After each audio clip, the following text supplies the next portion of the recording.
Muy buenos días, son las 11 de la mañana en punto y a esta hora les damos la bienvenida a todos los participantes que nos acompañan a partir de este momento en la conferencia La UGPP versus Declaración de Renta 2016-2017.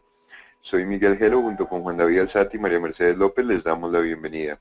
Recomendación antes de iniciar la conferencia del día. Si no pueden ver la conferencia en vivo, la quieren consultar una vez finalizada, pueden hacerlo en formato grabado en cada una de las aulas a las que pertenezcan o a partir de mañana en nuestro canal de YouTube. Nos encuentran como Unipymes. Está con nosotros Abel Cupajita, abogado especialista en Derecho Tributario de la Universidad Católica de Colombia, especialista en Derecho Tributario de la Universidad del Rosario, perteneció a la firma mundial PricewaterhouseCoopers. Su formación profesional está orientada a la consultoría, asesoría y litigio en derecho corporativo, tributario y asuntos de UGPP empresarial como abogado pionero en este último tema. Esta conferencia se realiza en asociación con Envía, Arus, Banco de Occidente, ETB y Fundación Comeva. De esta manera le damos la bienvenida a Abel, quien a partir de este momento puede iniciar la conferencia de hoy. Abel, muy buenos días, bienvenido. Envío la invitación para compartir pantalla, confirma en cuanto la estemos viendo. Miguel, ¿cómo estás? Bien, ¿Sí pueden, señor, muy buenos días. ¿pueden ver mi pantalla sin problema? Sí, señor. Bienvenido, Abel. Adelante, por favor. Bueno, buenos días para todos los oyentes y asistentes a esta pequeña conferencia que hemos armado y que organiza Unipymes para efectos de actualidad legal y tributaria o aquellos temas de interés que impactan a la industria, ¿no? En este caso, pues uno de los temas de interés y que inquieta a lo largo de estos temas es la UGPP, Unidad de Gestión para Fiscal y Pensional, que más de uno o más de una persona o asesor o ente malinterprete y piensa que esto es un tema a manera de derecho laboral, cuando realmente son temas que tienen carácter tributario y que han sido modificados y evolucionados con las reformas tributarias anteriores y con la nueva y con la actual reforma tributaria estructural. Ese tema UGPP es un tema de moda, o como le digo yo en mis presentaciones, en las mismas consultorías que hacemos con nuestra firma, es un enano con ínfulas de diablo. Acá no se trata obviamente de dar palo a la UGPP, sino es ver la práctica y la realidad de este ente administrativo, ¿sí? Lo intentaremos evacuar en estos 45 minutos que vamos a tener. Es una presentación que ustedes de igual manera pueden contactar a Unipymes para que sea más personalizada en cada una de sus entidades, que la podemos dar en 2-3 horas efectivamente, pero intentaremos abordar realmente el impacto de este ente administrativo. La UGPP, como le digo, es un ente de moda, es un enano con ínfulas de DIAN, que si bien es cierto ha venido evolucionando y nació con la ley 1151 del 2007, más no quiere decir que para ese entonces tenga sus poderes de fiscalización y sancionatorios, ¿no? Ya que estos fueron dados con la misma ley 1607 del 2012, antigua reforma tributaria, y fue evolucionando así con las siguientes reformas tributarias que fueron la misma ley 1739 del 2014, acuerdo 1035 del 2015, que fue proferido por el mismo ente administrativo, en donde se acogieron algunos criterios por parte de él y él acepta qué son y qué no son pagos salariales para efectos de la unidad de gestión para fiscal o propiamente dichos para efectos de IBC. Sí, posteriormente pues evolucionó de igual manera con la actual reforma tributaria, ley 1819 del 2016. En este caso, atendiendo temas procedimentales y temas de territorialidad para lo mismo. Pero centrémonos un poco más en la práctica de esta UGPP. Ustedes, aquellos participantes, me imagino que congenian conmigo, dado que sus actuaciones se vuelven, o sus acciones persuasivas se vuelven un poco ambiguas o confusas. ¿Por qué confusas? Porque son difíciles de leer, difíciles de entender y no sabe realmente el contribuyente aquel requerido o fiscalizado cómo atender estos requerimientos. Es importante aquí saber cómo puede empezar a operar la unidad de gestión parafiscal, ya sea llámese rentista de capital o llámese UGPP empresarial. Cuando decimos UGPP empresarial es cuando se requieren a todas aquellas compañías sobre sus aportes efectuados con base en los empleados que tienen cada misma, ¿no? Y que en esto hay mucha ambigüedad. Y sobre los rentistas de capital, aquellos requerimientos que también son ambiguos y han sido proferidos desde el pasado mes de octubre del 2016 en forma, con una particularidad, que es el año graduable de 2014, que en mi opinión no da para atenderse, o sea, se debe atender efectivamente, pero es algo que se puede manejar ya que para estos temas del año 2014 y de especial forma, rentistas de capital, está la ley 1753 de 2015, la famosa ley de plan de ordenamiento territorial o ley Santos, en donde se pone ya en cintura a los independientes, trabajadores por cuenta propia o rentistas de capital, comerciantes. En este caso, para efectos incluso para los mismos que obtienen dividendos e ingresos por arriendos, etcétera. En este caso aplicaría esta ley hacia futuro, principio de favorabilidad, pero pues eso lo hablaremos más adelante. Esto es como una entrada para efectos de las acciones confusos. ¿Por qué son confusos? La mayoría de la industria, o hasta los mismos rentistas de capital, aunque no se ha visto cómo es que lo requieren de esta forma como les voy a enseñar. Pero así como lo ven en su pantalla, les va a llegar un cuadrito en Excel a través del cual se observa algunas definiciones de indicios o indicios de evasión detectados por la misma unidad de gestión parafiscal. Esos indicios se vuelven muy ambiguos. Si ustedes notan, ese cuadrito que traigo a colación es prácticamente lo que copio y pego, o lo que la misma unidad de gestión parafiscal copia y pega en todos sus requerimientos empresariales, ¿no? Y se vuelven ambiguos, ¿por qué? Porque la unidad de gestión parafiscal lo único que hace indicar es, por ejemplo, a manera de ejemplo, el indicio de evasión habla de una mora y al frente su definición indica, a manera de ejemplo, insisto, 53 de sus trabajadores registrados en el PILA presentan mora en el pago. Y sigue, cotizante como aprendiz, 7, 8, 10, no sé, de sus trabajadores registrados en el PILA como aprendices SENA no se encuentran registrados en la base SENA. Inexactitud en el IBC, 29, 30, 100, 50 de sus trabajadores presentan la novedad de inexactitud en el IBC. Y así, a lo largo, pues les va indicando un indicio de evasión en un cuadrito detallado. Pero este no es el problema. El problema que se genera para la industria, en este caso, es la ambigüedad que se da. Porque si ustedes notan, como lo señalé hace unos segundos, a manera de ejemplo indica 53, 50, 100 de sus trabajadores. Pero no te identifican qué tipo de trabajadores son, por nombre propio, qué trabajadores son, con su cédula de ciudadanía en este primer acción persuasiva.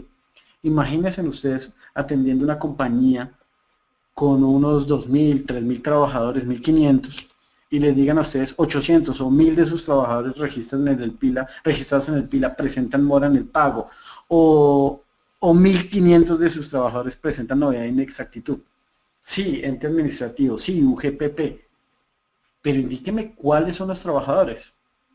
Indíquemelos con nombres propios para yo como compañía, yo como asistente de nómina, yo como director contable, yo como director de recursos humanos, yo como equipo de trabajo poder dar la solución y corregir y poder identificar efectivamente esa definición de indicio o ese indicio de evasión que usted me da. Esto es importante para efectos, por lo tanto se considera ambiguo. Pues más adelante, que esto prácticamente es una acción persuasiva de 2 hojas, la misma unidad de gestión parafiscal, lo que le dice en su segunda hoja es ¿qué debe hacer? ¿O qué debe hacer ahora? Pues realice las correcciones a más tardar en el mes siguiente a partir de la entrega del presente comunicado. Sí, señores UGPP, realizo las correcciones, pero ¿cuáles correcciones? Porque usted ambiguamente me está hablando de un número o una cantidad de trabajadores sobre los cuales se presenta una inexactitud o una mora. esa cantidad realmente a qué obedece. ¿Cómo me la explica, señores unidad de gestión para fiscal? ¿Qué debo hacer? Se vuelve ambiguo y empiezan hoy en día las compañías a estresarse, a manejar tiempos y mirar cómo identifican lo que el mismo ente administrativo les debería haber identificado. Ahora, el término y también ambiguo es porque la mayoría de financieros, la mayoría de directores contables que no entienden de este tema o que no lo han manejado y que son novatos o primerizos cuando les llega, cuando hablo novatos es porque les llegó por primera vez este requerimiento y de pronto ya les habrá llegado y no habrán prestado atención. Pero fíjense que en la segunda hojita, cuando les diga realice las correcciones a más tardar en el mes siguiente, ahí prácticamente la UGPP les está dando el término de respuesta. Un mes. En mi caso, esas acciones persuasivas, que así lo señalan en su referencia, acciones persuasivas, son básicamente, en mi concepto, son requerimientos de información. Y si no se les atiende dentro del término que ellos señalan, pues efectivamente se les va a dar ese tratamiento de requerimientos de formación y así les puede llegar una sorpresa en año y medio, no sé, 2 años, teniendo en cuenta el término de firmeza de las declaraciones, un pliego de cargos o una notificación en el evento de falta de envío de la información o envío de información incompleta. ¿Sí? Sanciones que en la actualidad son demasiadamente altas. Pero ¿cómo atacar estos actos administrativos? Bueno, aunque aún no son actos administrativos, son actos apenas preparatorios. Igual hay que atenderlos con una oportunidad, indicando que se encuentran dentro del mes siguiente, saber atacar los presuntos indicios detectados. ¿Cómo los van a atacar? Pues en este caso, el indicio detectado es una mora, igual le traen a colación el mismo cuadrito, y si le indican que hay 53 o 500 o 600, pues indicar si ustedes hacen las cosas ajustadas a derecho y es difícil identificar esa mora, pues contestar que lo están haciendo bien, que lo atienden correctamente. Lo importante es no dejar de contestar. De igual manera, a manera de ejemplo, ellos le indican X número de sus trabajadores registrados en el PILA como aprendices SENA, no se encuentran registrados en la base del SENA, pero resulta que esa compañía no tiene aprendices SENA sino universitarios, pues le contestan, señores UGPP, en este caso no hay aprendices SENA sino universitarios, por lo tanto, no tenemos obligatoriedad de subirlo o registrarlos en la base. Listo, no hay que decir nombre, no hay que decir nada. Recuerden que en este caso, tal como nos enseña nuestra mamá desde pequeños, hay que contestar exclusivamente lo que nos pregunten. Si ellos ambiguamente nos solicitan información, pues ambiguamente se le contestará. Porque pues las compañías no son adivinas para identificar cada uno de sus trabajadores.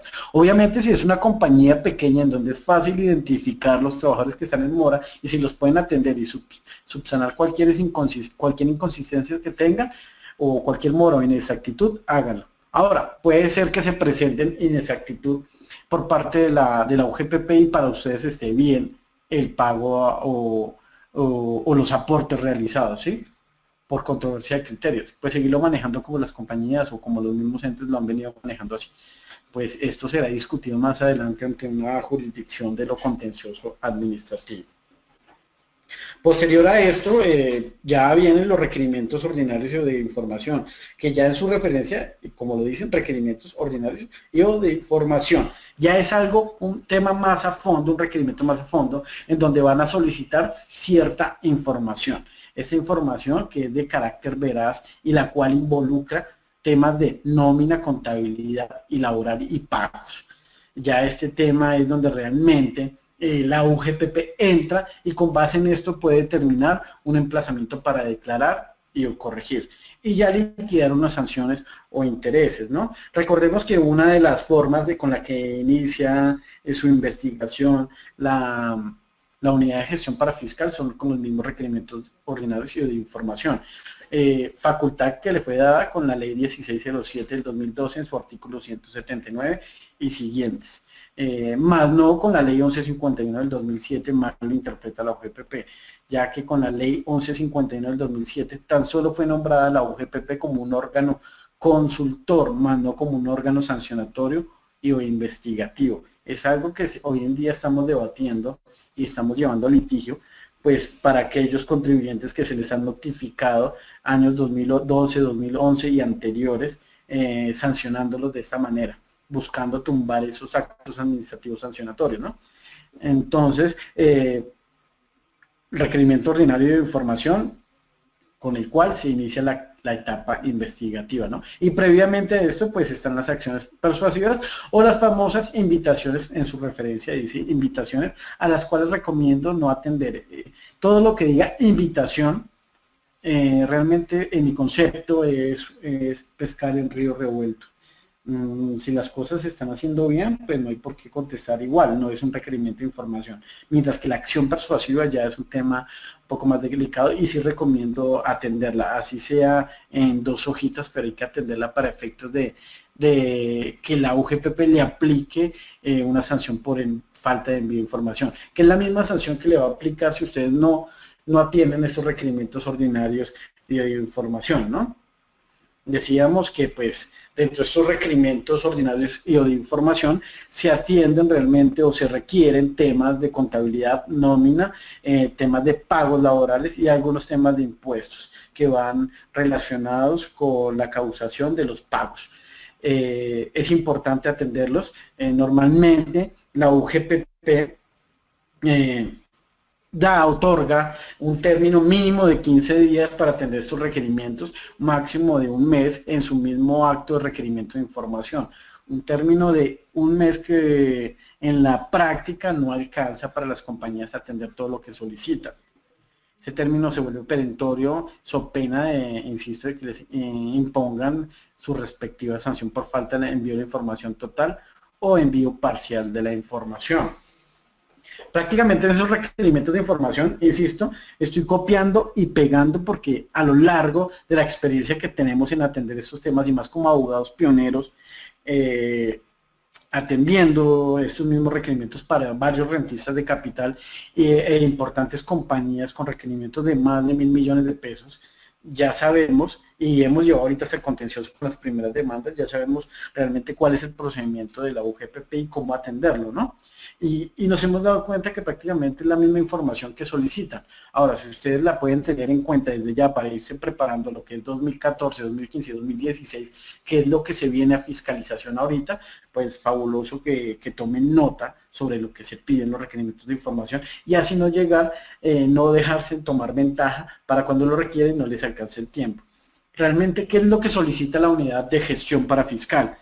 Un balance de prueba, auxiliares de las cuentas contables relacionadas con la causación y pago de la nómina, auxiliares de contables de servicios y diversos, reporte de pago de nóminas, salarios, compensaciones o asociados, aprendices del SENA y practicantes universitarios, trabajadores vinculados que se encuentren pensionados por vejez, trabajadores extranjeros que no estén cotizando a pensiones en Colombia, suministro de personal por un tercero, relación de planillas pila y entre otros documentos de información. Pero prácticamente y básicamente lo que piden al inicio es esta información.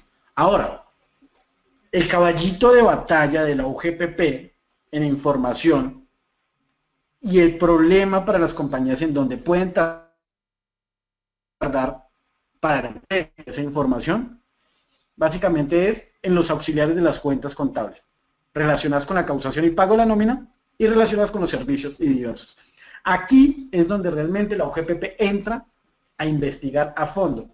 Ejemplo, aquellos pagos por representación, aquellos reembolsos que pueden tratar las compañías como reembolsos de gastos a un representante, un gerente, un vendedor o un mensajero por sus gastos de rodamiento, mal se los pueden dar en una cuenta que se llamen viáticos. De pronto para la compañía su cuenta contable lo incluye como viáticos. Y sí, dentro del fin o el objeto es no retribuir al empleado por su labor, sino pues ayudarle con el tema de rodamiento o gastos para el mismo objeto social de la compañía, el mismo desarrollo. Pero le están poniendo como un tema de viáticos. Ahí la UGPP entra y cuestiona, indica que eso es un mayor valor pagado al empleado, tanto lo enriquece. Hay que entrar a discutir efectivamente qué es salario y qué no es salario, de acuerdo a artículos 127 y 128 del Código Sustantivo del Trabajo. Realmente las normas fuentes para atender un requerimiento de información y un requerimiento de un emplazamiento, un recurso contra una liquidación oficial, básicamente están en el artículo 127, 128 del Código Sustantivo del Trabajo, conceptos por el mismo Ministerio de Protección Social, sentencias de la Corte Suprema de Justicia, sala laboral y Tribunal Superior, sala laboral, y hasta el mismo Consejo de Estado, sección segunda, sala laboral. Son fuentes auxiliares para determinar qué es y qué no es pago. Y hasta el mismo acuerdo 1035 del 2015, que es el acuerdo proferido por la misma UGPP, en donde aclara qué es y qué no es pago para efectos de UGPP y qué es y qué no hace parte del IBC. Ahora, que lo apliquen hoy en día es totalmente diferente, porque no he visto el primer requerimiento donde apliquen ese acuerdo 1035. Es algo tan absurdo que en los requerimientos de hoy en día de la UGPP están solicitando y están diciendo que hay una inexactitud en los pagos, dado que el auxilio por rodamiento que se le dio a un mensajero que ganó 1.000.000 de pesos y que se le dio otro 1.900.000 pesos de auxilio, pues se considera IBC. De igual manera, un gasto, un ingreso, un valor dado a un representante legal de la compañía, un gerente de ventas, un gerente general, para que atienda los negocios de la compañía y traiga más ingresos para la compañía, pues la UGPP lo está considerando como salario, hasta la misma mala interpretación que le da en temas de salario integral, ¿sí? ¿Qué parte hace base y qué parte no hace base? Que para la UGPP hoy en día, aunque lo adoptaron en su acuerdo 1035 en 2015, lo siguen aplicando los requerimientos. Y esto hace que se vuelva un dolor de cabeza para las compañías, ya que tienen que entrar en un litigio para efectos de debatir todos estos conceptos como no pago. Ahora, después de atender este requerimiento, ahora qué pena, de igual manera hay que tener en cuenta efectos de requerimientos de información y respuesta. Indicábamos que la UGPP da un término de 15 días y un mes máximo, ¿no? Pero puede ser que ustedes queden estancados atendiendo los auxiliares de las cuentas contables, porque es lo que tiene más trabajo realmente. Pero hay que atender dentro del mes o los 15 días que les dio, hay que atender ese requerimiento. Y den aplicabilidad al acuerdo 1035 del 2015 para efectos de ampliación al término. Pues este acuerdo otorgó un término máximo de 3 meses para la respuesta a los requerimientos de información. Pero ese término máximo no quiere decir que me lo voy a tomar de oficio o automáticamente y voy a responder dentro de los 3 meses. No, ese término debe ser solicitado.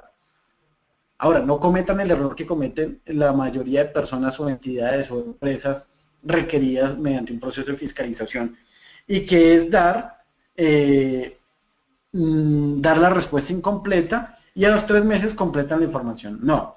Si ustedes, a manera de ejemplo, se les vence el término el 1 de agosto del 2017, el mes, y ustedes van a dar respuesta ese día y no alcanzan a dar la respuesta completa, pues lo que sugiero es que el mismo 1 de agosto den la información que tienen y en el mismo documento más abajo hagan una solicitud. E indiquen que dado el tiempo, dado la bastante cantidad de información requerida por la UGPP, solicitan una ampliación completando la misma hasta 3 meses con relación al acuerdo 1035 del 2015. Esto es, que si ya en el mes dieron información, están prácticamente solicitando una ampliación de 2 meses más para completar los 3 meses. Y ustedes al tercer mes, dentro de los 2 meses siguientes, sí, pues obviamente si lo tienen antes, es mejor que lo completen antes, pero si les dan los 2 meses que les hace falta, completen la información. Ahora, la UGPP no les va a contestar, no les va a decir dentro del mes o 2 meses, sí, te amplió el término. Pero ustedes están haciendo uso y están aplicando el acuerdo 1035 del 2015 sobre ampliación a términos de requerimientos de información. Pero esto prácticamente es un escudo y es un argumento a futuro si les llegan a notificar un pliego de cargos requiriendo, imponiéndoles una sanción por falta de envío de información completa.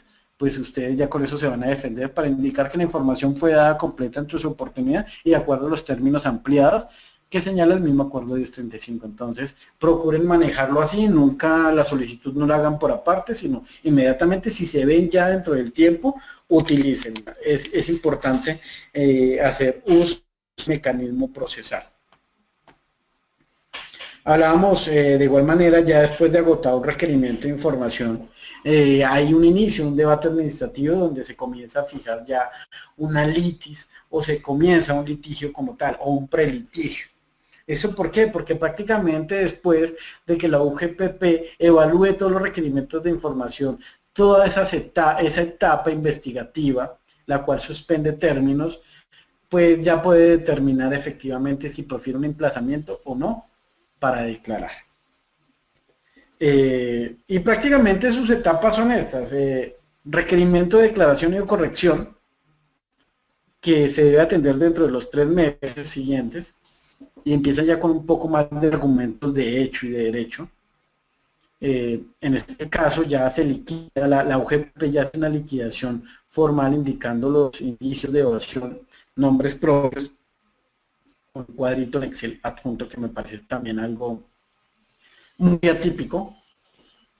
Cuadrito en Excel que en mi concepto es una falta de demostración de los actos administrativos, tal y como está plasmado en la ley 1477 del 2011, que es el nuevo Código Contencioso Administrativo, y el requisito para que cualquier ente administrativo que quiera notificarle una decisión a sus contribuyentes debe ser debidamente motivado. O sea que ese cuadrito en Excel, en nuestra opinión, no cumple los requisitos, y por ahí estamos intentando también argumentar para tumbar esos actos y demostrarle a un juez que efectivamente la UGPP no está requiriendo como debería requerir a sus contribuyentes, ¿no? Este emplazamiento o requerimiento para corregir o declarar se le debe atender dentro de los 3 meses siguientes. Anteriormente era el término de un mes.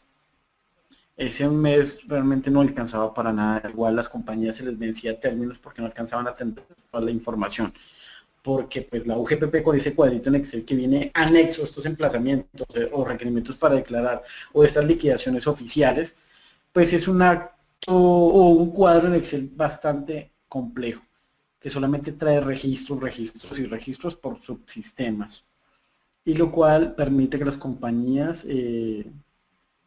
incurran en vencimiento de términos para efectos de su respuesta. Es importante, obviamente, tener en cuenta que hoy en día y en la práctica, quienes hacen el trabajo en materia de UGPP son las mismas compañías.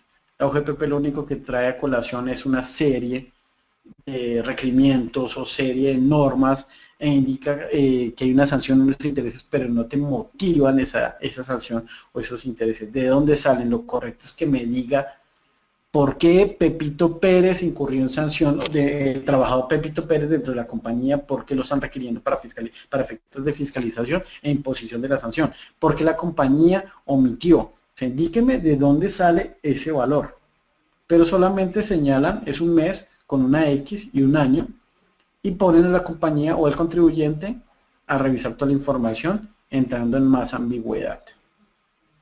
Esto de igual manera aplica para los capital, ¿no? Que también se vuelve ambiguo, insisto. Están requiriendo hoy 2014 y ya están profiriendo sus emplazamientos o requerimientos de declaración y corrección, que de igual manera hay que darle respuesta, ¿no? Pero es un tema, insisto, el caballito de batalla para nosotros los rentistas de capital o a los que se requieran. Prácticamente la fuente o la norma fuente en esto para atender es la ley 1753 del 2015, la ley de plan de ordenamiento territorial o la ley Santos. Con eso se pueden tener un argumento sólido para atacar a aquellas vigencias del 2014 y anteriores, incluso la misma 2015 si lo requieren, y para poder pleitear, ya que las cuantías hoy requeridas para los rentistas de capital mínimas que hemos visto son de 96 millones de pesos, máximo 300 millones de pesos. ¿Qué rentista de capital va a sacar todo ese dinero para pagarle a la UGPP? Acá hay que entrar también a discutir todas las expensas que se toman a través de la respuesta a los requerimientos, las expensas que se toman esos rentistas de capital para efectos de depurar esa base gravable o esa misma liquidación de aportes que se está efectuando y que se le debe mostrar a la misma UGPP para efectos de determinar cuál es su IBC correcto. Obviamente dentro de esos requerimientos, centrándonos un poco en los rentistas de capital y alejándonos un poco de la UGPP empresarial, los requerimientos son dividendos, ingresos por arrendamientos, otros ingresos como independientes si eres empleado y a la vez obtienes ingresos por independientes, porque lo correcto es que aportes también como independientes si tienes otros ingresos, no lo hagas como lo hacen hoy en día en la práctica, que aportan, que tienen el independiente que solamente con su planilla de aportes como asalariado ya es suficiente para demostrar que hay unos aportes. No, la UGPP indica que es igual que el impuesto el aporte.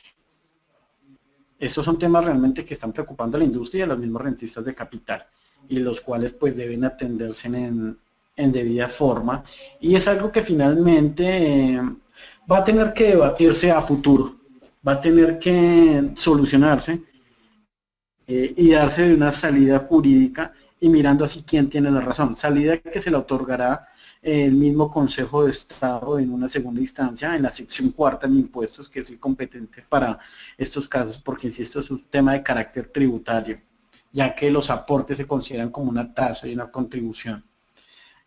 O un tribunal administrativo en segunda instancia.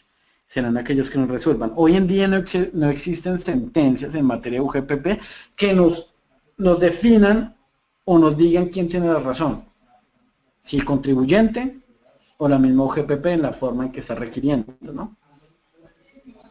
Estoy amarrado en el tema de los rentistas de capital sobre la ley Santos y la misma norma que existe o la UGPP requiere para efectos de fiscalización y sancionar años fiscales, en ese caso las normas fuentes para la UGPP en rentistas de capital se le puede aplicar la ley 1753 y para efectos de UGPP empresarial la ley 1607 del 2012. ¿Por qué indico estas dos normas? Por efectos por temas de retroactividad de la ley en espacio y tiempo, ya que con esto se parte o se ve dos momentos en la historia, ya que la UGPP pretende para los rentistas de capital requerir antes del 2015, que fue que se en vigencia la ley 1753, y para la empresarial requiere 2012 y anteriores, bajo ese criterio que ya fue creada con la ley 1151 del 2007 y por lo tanto puede fiscalizar y sancionar antes. En este caso nosotros decimos para rentistas de capital solamente los puede requerir y fiscalizar y sancionar, los puede fiscalizar pero más no sancionar a partir de julio del 2015. A partir de ese año puede requerir y sancionar, no antes, porque la norma fue proferida para estos trabajadores o estos independientes, comerciantes o rentistas de capital en junio del 2015. Mientras que en UGPP empresarial, las facultades de fiscalización y efectos sancionatorios fueron dados con el artículo 179 de la ley 1607 del 2012. Entonces, nótense, esto para efectos de qué años me puedes o no sancionar. Por eso indico que el caballito de batalla para los independientes o rentistas de capital viene siendo la ley 1753 del 2012 y para UGPP empresarial la ley 1607 del 2012. Y, perdón, 1753, rentistas de capital del 2015 y ley 1607 del 2012, UGPP empresarial. Esto para efectos de mirar la retroactividad de la ley en espacio y tiempo, y qué principio, en este caso el principio de favorabilidad que nos aplica, porque pues las normas son hacia el futuro y no son retroactivas.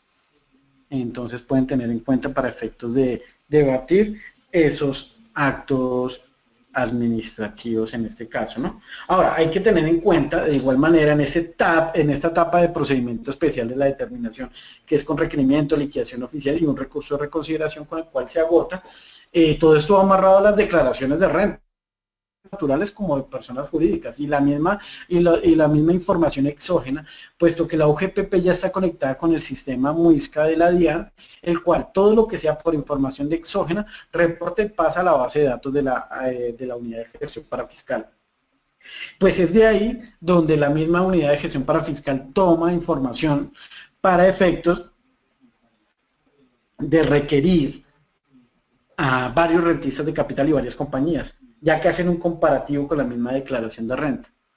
Por lo tanto, si usted es, en este caso, un rentista de capital y maneja la política de que entre más ingresos muestre mi declaración de renta para efectos de obtener un crédito, un préstamo, pues le aconsejo que no lo haga. Reporte solamente lo que realmente, reporte realmente lo que le están declarando ese tercero contratante.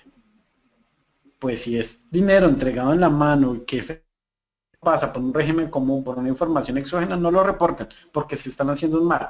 Ejemplo, aquellos que tienen arrendado un bien inmueble y lo tienen arrendado con efectivamente la inmobiliaria, les va a reportar esos otros ingresos ante la unidad de gestión para fiscal. En cambio, si le tienen arrendado a una persona natural que no hace ningún cruce de información y es entregada en su cuenta o en la mano, pues eso finalmente no es objeto de declaración, porque pues ustedes mismos están haciendo un mal.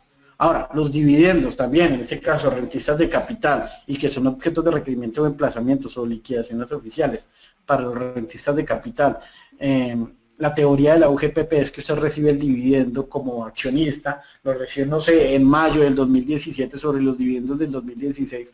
Lo correcto es que usted coja y divida ese dividendo en 12 meses y calcule los aportes sobre un 40% y haga los correctos aportes. Esto es algo también que compartimos que es algo ilógico. Imagínense una participación, una utilidad de 120 millones de pesos que recibo en mayo, no sé, del 2017, correspondiente al año grabable de 2016, dividirlo en 12, pues me implica un ingreso de 10 millones de pesos más. Ese ingreso, pues la base va a ser 4 millones de pesos. Tendría que pagar aproximadamente unos 500.000 pesos de aportes retroactivos. Y ahora, fuera solamente pagarlos, pero el operador, el PILA en este caso no me va a permitir que los pague, me va a liquidar un interés. Y eso puede ser muy alto finalmente. Entonces, acá lo correcto en nuestra opinión es que el aporte se haga en el día en que se recibió el ingreso. En este caso, si fue recibido repartida la utilidad, en mayo del 2017. Y sobre eso se hagan los aportes para efectos de evitar moras y mayores aportes retroactivos, ¿no? Ahora, eso es una opinión que compartimos. Estamos en controversia de igual manera con recursos de reconsideración que hemos interpuesto y ahorita demandas que se vienen, las primeras demandas ante un contencioso administrativo, debatiendo esto para que ¿quién no lo tiene que definir? Un juez administrativo. Lo mismo el tema de firmeza, ya que las planillas se consideran como declaraciones tributarias y eso también debe cerrar igual que una declaración tributaria. Y esto da objeto para que la UGPP no requiera ya los valores que fueron reportados en su momento en esa declaración o en esa planilla ya cierre. La UGPP hoy también, dentro de estos mismos requerimientos para declarar liquidaciones oficiales, requieren por años fiscales como si fuera una administración de impuestos. Si bien es cierto, ellos se guían por normas de carácter tributario, lo correcto es que le apliquen impuestos o normas de carácter tributario a sus requerimientos. O sea, en este caso, explico, lo correcto es que a mí, la UGPP, me requiera de igual manera, no por años, sino por meses. Si yo presento la planilla del año 2014 en enero, pues me debe proferir un requerimiento por enero del 2014, otro por febrero, otro por marzo, y así seguidamente. ¿Con esto qué se busca? Que la declaración para cada contribuyente o cada rentista de capital quede cerrada, quede firme. Y la UGPP no puede entrar y se presuma ya cierta esa declaración de esos valores reportados y no entra a modificarlo. Esto es otra pelea que estamos dando y controvertiendo en materia de UGPP empresarial y rentistas de capital. Ahora, a lo largo de este camino, se van a encontrar también de igual manera cuando den respuesta con la liquidación oficial, esa liquidación oficial que va a ser proferida dentro de los 6 meses siguientes a la respuesta al emplazamiento para declarar, ¿no? Liquidación que puede modificar, revocar o confirmar lo expuesto en el emplazamiento para declarar, más no de desmejorar. En este caso hemos visto en la práctica que la UGPP, si te requiere con emplazamiento 100 millones de pesos y 100 trabajadores, es posible que la liquidación te profiera 150 millones de pesos, 150 trabajadores. Eso no lo puede hacer y hay que atacarlo, hay que estar muy pendiente. Por eso es importante siempre comparar el requerimiento liquidación oficial, ya sea rentista de capital o sea empresa. Rentista de capital, ¿por qué? Porque puede ser, a manera de ejemplo, en el requerimiento te requieran 2014 y en la liquidación te incluyan de una vez el 2015. Esto no lo pueden hacer. Esto no puede ser arbitrario porque te estaría violando el debido proceso. Ya posterior a la liquidación oficial, tenemos 2 meses para interponer un recurso de reconsideración. Recurso de reconsideración, el cual tenemos 2 meses con la anterior reforma tributaria, la ley 1739, perdón, la ley 1607 del 2012, y fue modificado con la ley 1739 del 2014.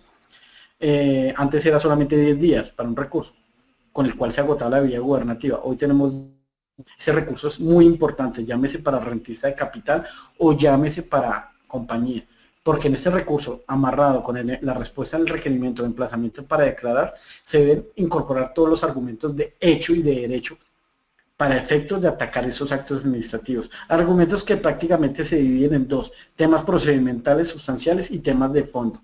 Temas de fondo en temas laborales y temas sobre pagos, ¿sí? Que viene siendo un 30%, y los temas más fuertes en temas de administrativos y tributarios, que son los procedimentales. Que sobre esto soy confiado que se tiene que caer en unos 8 años estos actos administrativos a través de sentencias.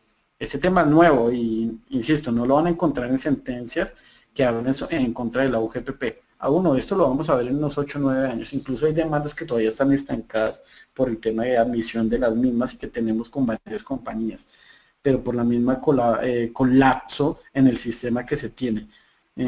Usted tiene 2 opciones cuando lo requieren. 1, o pagar, salir corriendo y pagar, o 2, debatir esos actos administrativos para buscar una verdad. El efecto de la primera, que es salir corriendo y pagar, es que año a año la UGPP lo va a seguir requiriendo por los mismos conceptos. Entonces, abro comillas, cierro comillas. O 2, seguir debatiendo ese acto administrativo y llegar al final hasta que un juez le diga quién tiene la razón y manejar esas sanciones o esas cuantías objeto en discusión como contingencias y provisionarlas. O ponerlas a trabajar para que en 8 o 9 años, si son condenados, aunque esperemos que no, porque eso es un debate que va a lo largo, puedan poder trabajar y tener el doble, el triple de lo producido con estos dineros. Pero igual, acá no es salir corriendo y pagar, solamente pagar realmente por las omisiones o las moras que se dan, si eso le da razón a la UGPP, pero por controversia de criterios qué es y qué no es pago salarial y qué conceptos se manejan, no, este tema hay que atenderlo y hay que, insisto, hay que pleitearlo. Hay que pleitearlo y llegar hasta el fin de este tema. El tema, fíjense que se vuelve muy importante y podemos acá es una presentación para unas 2 o 3 horas, hablando más en detalle, pero pues es importante sobre este tema que está impactando realmente la industria, ¿no? Y que nos da pena los 45 minutos en los que hemos hablado como algo rápido, algo para entender un poquito la ahorita vamos a abrir un espacio con Unipymes, con nuestra directora María Mercedes y con Miguel, su coordinador, para efecto de atender algunas inquietudes sobre este tema.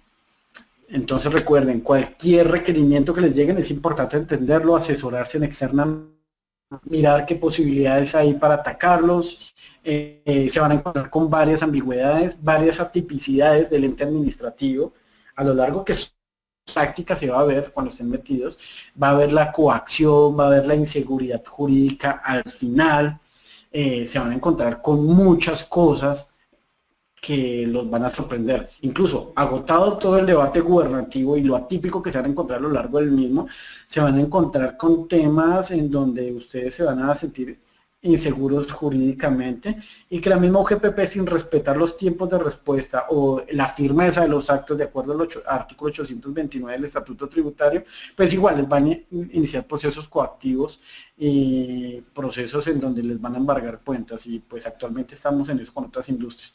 Entonces ni siquiera hemos terminado el debate contencioso, no nos han admitido una demanda porque seguimos en busca de la verdad, que la UGPP no tiene ni siquiera un espíritu de justicia y ya está coaccionando a los 20 días de haberse decidido cualquier resolución para allá cobrarles algo que todavía no están firme.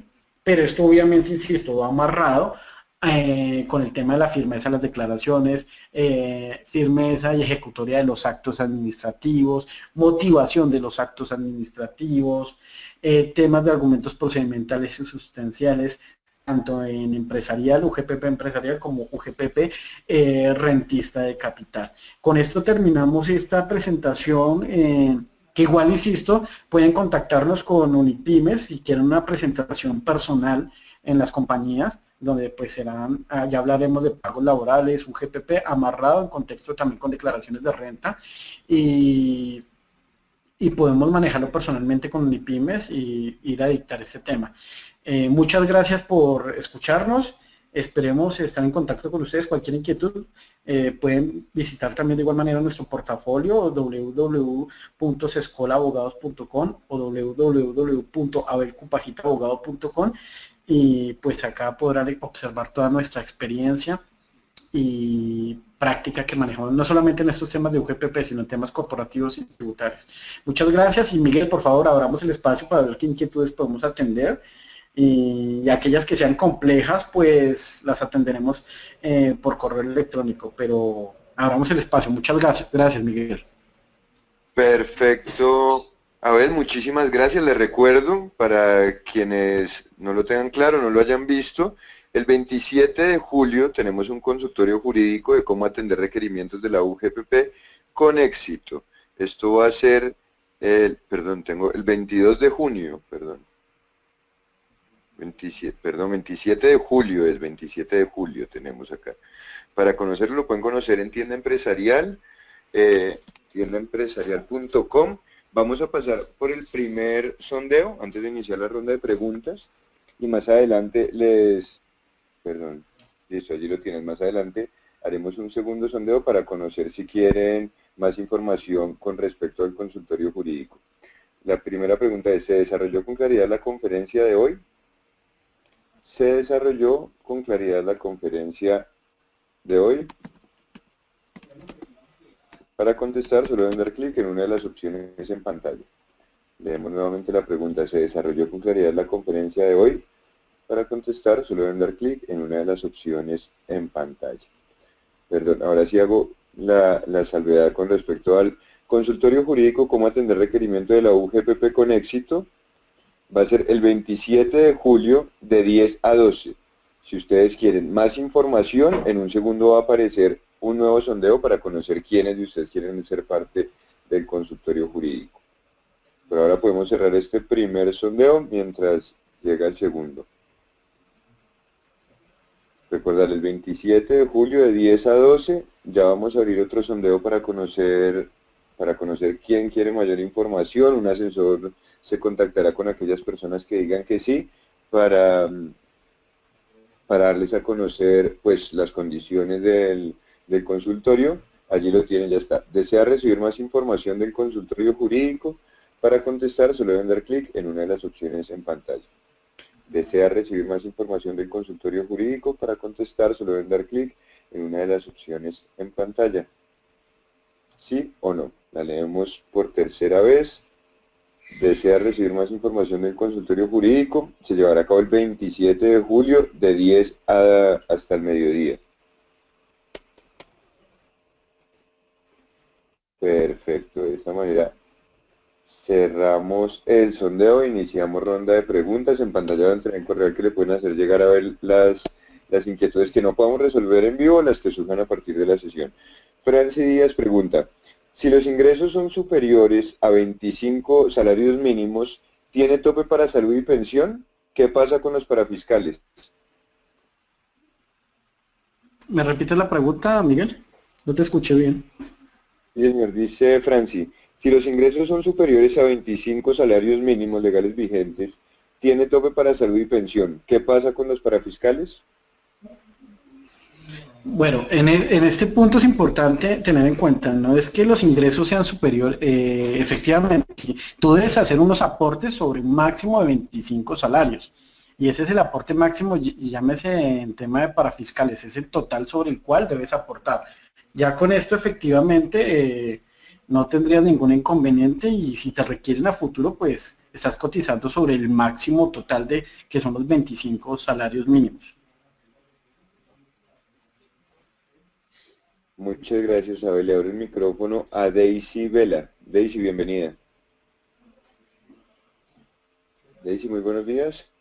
Bueno, podemos establecer comunicación con Daisy. Continuamos Miguel, con preguntas. ¿puedes hablar un poco más duro? No te escucho. Liz, aquí, Abel, ¿mejor? Sí, sí. Ok. John Jairo Dávila, muy buen día. Para las personas naturales, ¿es IBC el pago de dividendos? ¿Qué sucede si estos dividendos se han capitalizado? Sí, efectivamente. Tal como lo expliqué aquí en un tema de rentistas de capital, el pago de dividendos, sobre el pago de dividendos debe hacerse aportes en temas de UGPP. En este caso es base. Ahora, insisto, hay una ambigüedad porque una cosa es recibirlos en un mes y otra cosa es que la UGPP quiera que los dividas en dos y pagues retroactivamente. Ahora, si son capitalizados, pues efectivamente ese dinero no lo estás recibiendo. Solamente se entiende que cuando recibas ese dinero y ingrese a tu cuenta y haya sido repartido ese dividendo, sobre eso se paga. Entonces, una buena figura para efectos de no hacer aportes y recomendación legal es capitalizarlos e incluirlos dentro de la misma compañía. Y con eso efectivamente estás atendiendo dos temas, uno en impuestos y otro en tema de UGPP.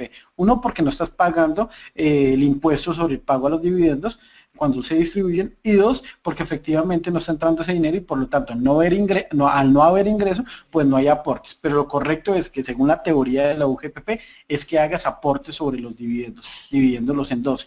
Tenemos un concepto reciente que este tema y pues la UGPP lo desarrolla, pero insisto, no lo compartimos, pero si desean me pueden escribir por interno y se los puedo compartir el concepto que les dio la UGPP, que trata dividendos, arriendos, etcétera, y algunas ambigüedades más, y así lo pueden trabajar.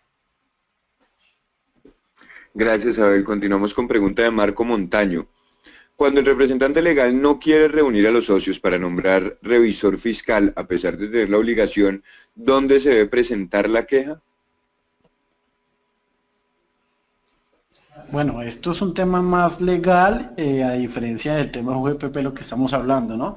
Pero no es tanto la queja, lo que pasa es que el representante legal debe cumplir con la convocatoria efectivamente mediante un aviso en los términos que tenga establecidos sus propios estatutos. En este caso, pues no, tienen que, hasta que se reúnan.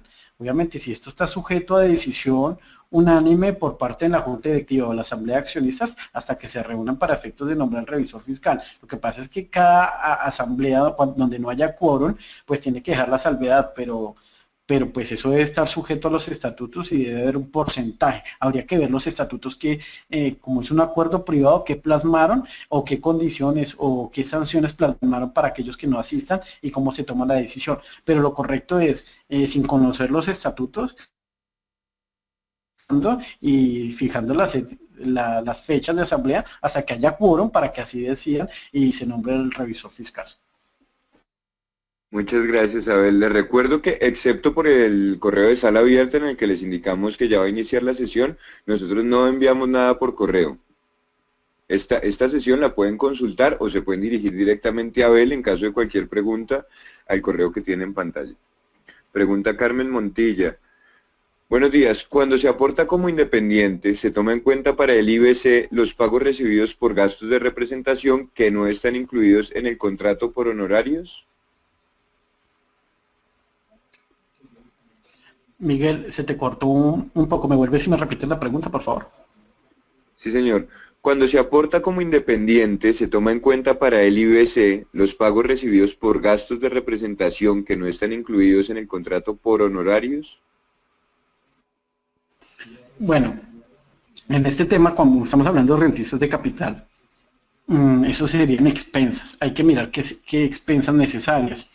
Ahorita, como veo que hablan de honorarios, en mi opinión, como estamos hablando de honorarios, en este caso se puede considerar como rentas de trabajo. Ahorita, año 2016, sobre la renta que se va a preparar, tú no lo podrías tomar como una expensa a sus gastos de representación, depurar el IBC.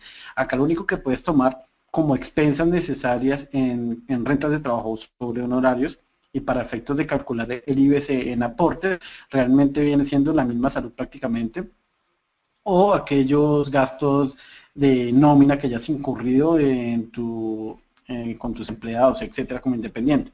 Esto en materia de honorarios. Ahora, si estamos hablando un contribuyente rentista de capital, comerciante, que presenta su renta por formato 110, pues en este caso sí se pueden tomar como expensas necesarias esos gastos de representación. Por eso son dos conceptos totalmente diferentes. Si tú me hablas de honorarios, se entiende que son rentas de trabajo y esos gastos de representación te los puedes conocer la misma DIAN y la misma UGPP, porque ya se presume que sobre esos ingresos por honorarios, ya el 40% eso es lo que tienes que hacer aportes y es lo que va a revisar la UGPP. Ejemplo, si te ganaste 100 millones de pesos en el año, pues sobre 40 millones de pesos debías haber hecho los aportes y no puedes tomar ninguna expensa, en este caso como honorarios, pero si obviamente le aplicas el mismo tratamiento que una persona jurídica, ya que se rige por el formato 110, y sí le aplicaría las expensas, en este caso gastos de representación. De igual manera en un GPP empresarial,